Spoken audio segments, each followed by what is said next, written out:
مولاي صل وسلم دائما أبدا على حبيبك خير الخلق كلهم مولاي صل.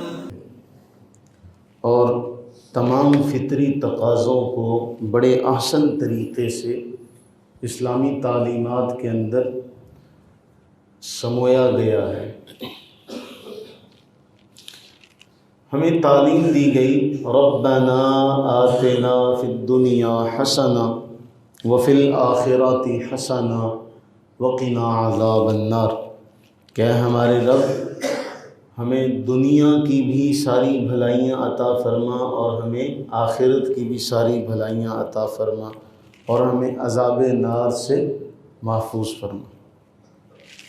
تو دنیا کی ساری بھلائیاں، اس کا معنی یہ ہوا کہ تمام امور دنیا جو اللہ رب العزت کی طرف سے اس کی مخلوق کے لیے، اس کے بندوں کے لیے حلال کیے گئے، وہ سارے امور اس میں شامل ہیں.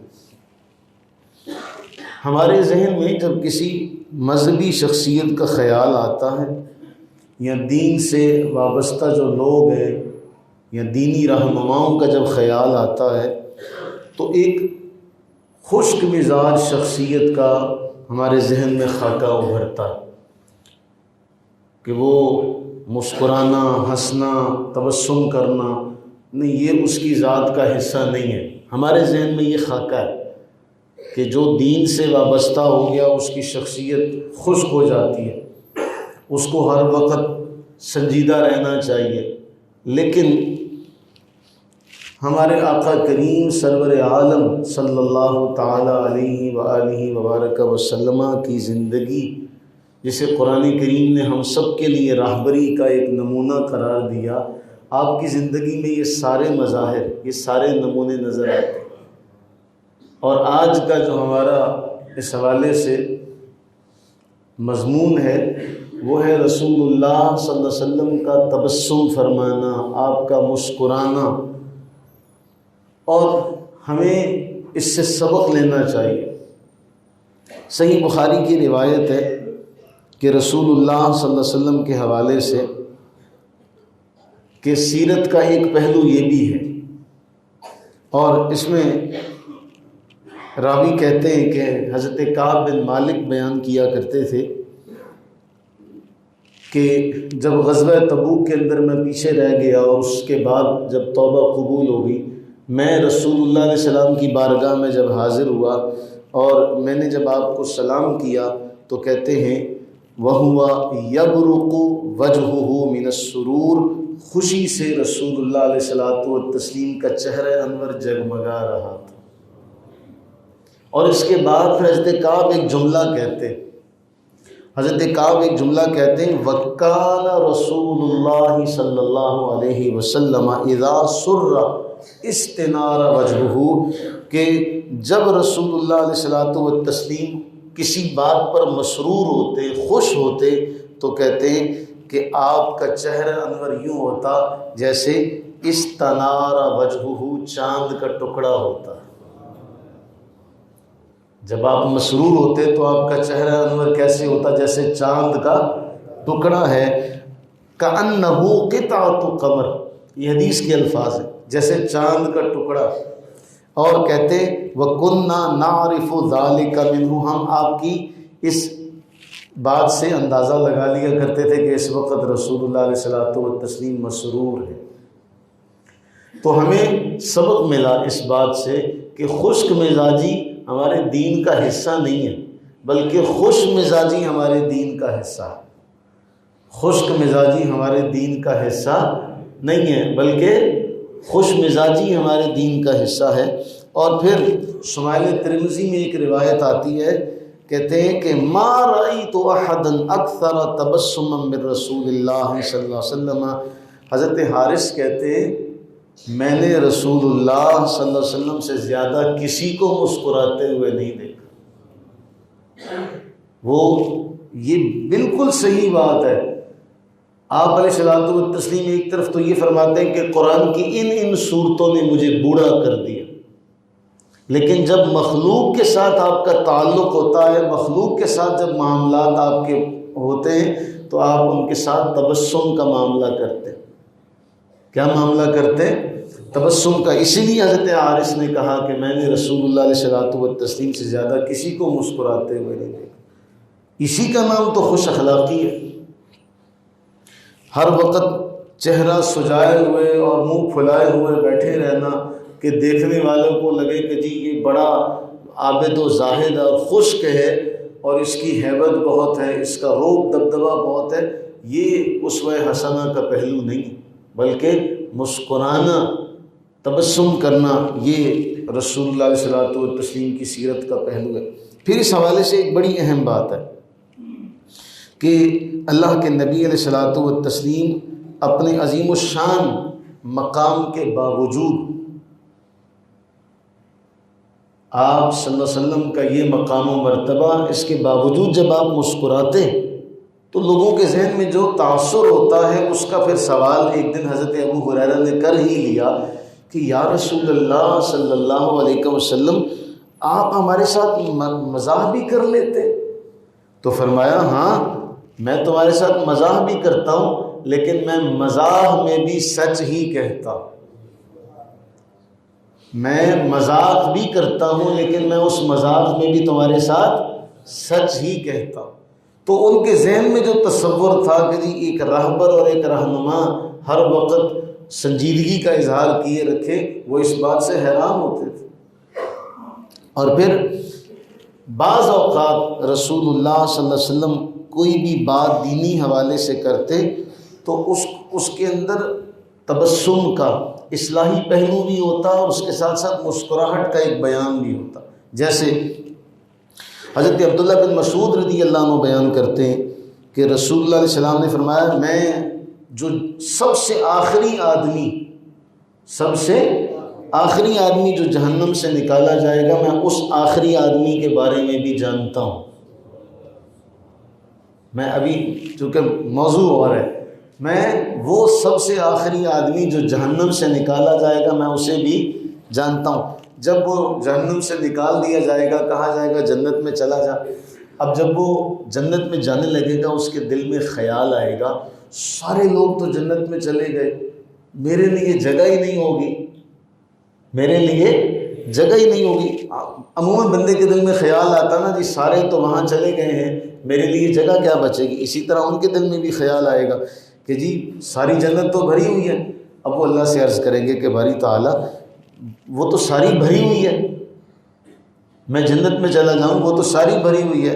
اللہ تعالیٰ اس بندے سے یہ فرمائے گا کہ جا جنت میں جا، تو کہتا ہے نا بھری ہوئی ہے، جس دنیا سے تو آ رہا ہے نا، جس دنیا سے تو، اس جیسی ایک دو نہیں، اس جیسی 10 دنیا کے برابر تجھے جنت میں جگہ ملتی ہے۔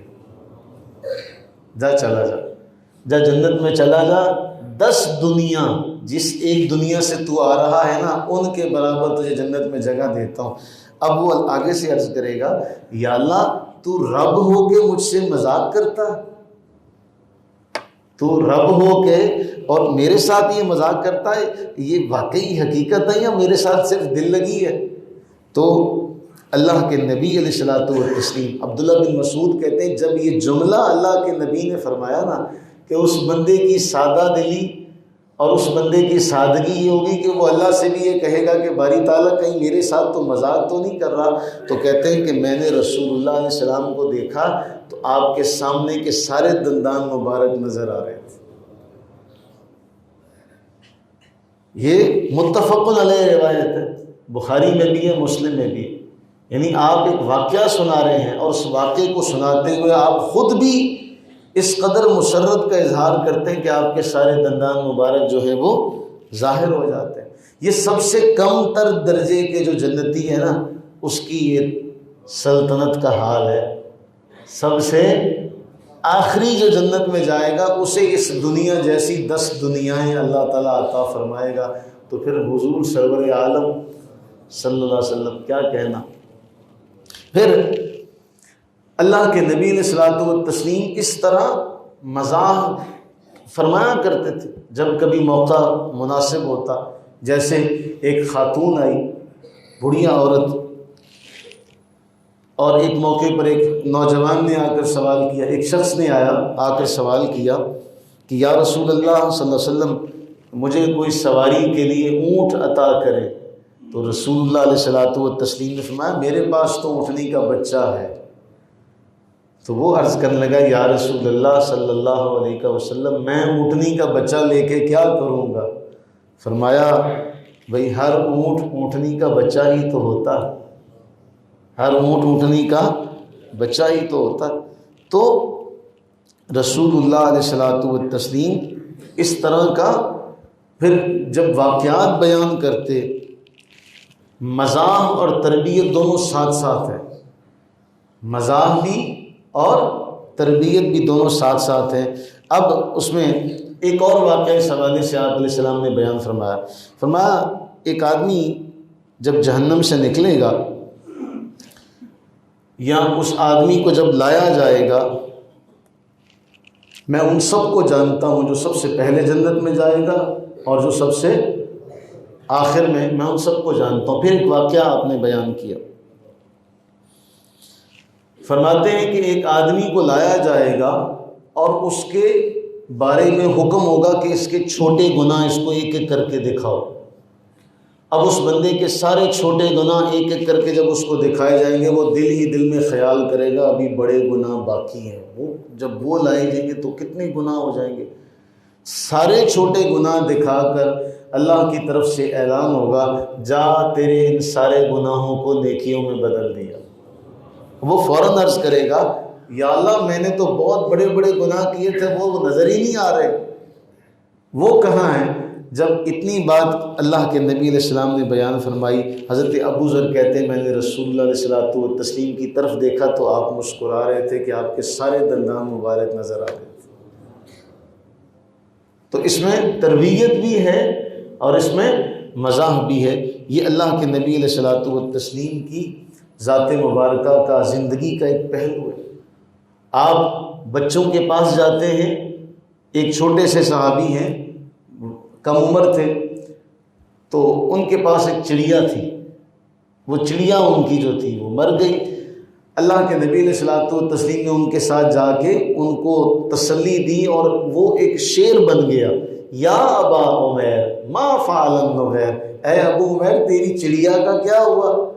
تو وزن شعری پر ایسا حسین کلام کیا کہ وہ بچہ جو تھا وہ خوش ہو پڑا۔ اور پھر رسول اللہ علیہ الصلوۃ والتسلیم کا یہ جو مزاح کا انداز ہے، یہ صرف آپ کی ذات تک محدود نہیں تھا، بلکہ آپ کے صحابہ کرام علیہم الرضوان نے بھی اس مزاح کو اپنایا۔ اور کبھی کبھی بات جب ایسی ہوتی تو پھر اس بات سے سارے مزہ لیتے، لطف اندوز ہوا کرتے تھے۔ حضرت صہیب رومی رضی اللہ تعالیٰ عنہ بڑے کمال کے صحابی، بڑا عزت و رتبہ ہے ان کا۔ ایک دن یہ رسول اللہ علیہ السلام کی بارگاہ میں حاضر ہوتے ہیں، دیکھتے ہیں کہ سامنے کھجوریں پڑی ہیں، تو یہ بھی کھجوریں کھانے لگ پڑے۔ ان کی آنکھوں میں آشوب چشم تھا، آنکھوں میں تکلیف تھی۔ تو اللہ کے نبی علیہ الصلوۃ والتسلیم نے دیکھا تو فرمایا اے صہیب تیری آنکھیں دکھ رہی ہیں اور تو آنکھیں دکھنے کے اس مرض میں کھجوریں کھا رہا ہے۔ تو فوراً اپنی اس آنکھ پہ ہاتھ رکھتے ہوئے عرض کرنے لگے یا رسول اللہ یہ جو صحیح ہے نا اس سے دیکھ کے کھا رہا ہوں، اس پہ تو میں نے ہاتھ رکھا ہوا ہے۔ تو یہ ہمیں عنصر وہاں بھی نظر آتا۔ تو معلوم یہ ہوا کہ ہمارا دین ہمیں یہ پہلو بھی سکھاتا ہے کہ ہم اپنے اہل و عیال کے ساتھ، اپنے بچوں کے ساتھ، اپنے والدین کے ساتھ، اپنے اعزاء اقربا کے ساتھ یہ معاملہ بھی جو ہے اس کو عملی صورت میں پیش کریں۔ ہمارے ہاں کیا ہوتا ہے کہ جب ہم دوستوں میں ہوتے ہیں تو ہم بڑا مسکراتے ہیں، بڑا اخلاق کا مظاہرہ کرتے ہیں، لیکن جب ہم اپنے گھر چلے جاتے ہیں تو پھر وہاں ہم بڑے پریشان اور بڑا روب دبدبہ کا ایک صورت جو ہے وہ اپنا لیتے ہیں۔ یہ نہیں ہونی چاہیے۔ ہمیں اپنے گھر میں بھی یہ معیار رکھنا چاہیے کہ ہمارے گھر والے بھی ہمارے اس خوش اخلاقی کے اس پہلو سے واقف ہو سکے، ورنہ گھر والے کہتے ہیں تو ہنستا ہی نہیں ہے، یہ تو کبھی مسکراتے ہوئے نہیں دیکھا گیا، اس کو تو بڑا عرض، اور یہ بڑے فخر سے بات کہی جاتی ہے، جی ان کو کبھی ہم نے ہنستے ہوئے نہیں دیکھا۔ بھلا بتاؤ رسول اللہ علیہ الصلوۃ والتسلیم سے زیادہ بھی کسی کو آخرت کی فکر ہے؟ لیکن وہ اپنے صحابہ کی رعایت کرتے ہوئے ان کے درمیان مسکراتے بھی ہیں، انہیں سمجھاتے بھی ہیں، انہیں بات بات پر ان کی تربیت بھی کرتے۔ کیا ہم رسول اللہ علیہ الصلوۃ والتسلیم کے اس پہلو سے سبق نہیں لے سکتے کہ آپ نے صحابہ کرام کی تربیت کی، کہ آپ نے ان کو صحیح سمجھایا نہیں؟ آپ سے بڑا کوئی استاذ ہو سکتا ہے اس دنیا میں؟ اور بحیثیت استاذ آپ نے صحابہ کرام علیہم رضوان کو کسی کام سے روکا بھی ہوگا، کام کرنے کا حکم بھی دیا ہوگا، اس کے ساتھ ساتھ آپ نے ان کو مسکرانے کا بھی سبق دیا۔ تو اللہ سے یہ دعا کریں کہ اللہ تعالی ہمیں ان سارے معاملات کو اپنانے کی توفیق عطا فرمائے اور ہم سب پر اپنی رحمتیں برکتیں نازل فرمائے، آمین۔ وما علینا الا البلاغ المبین۔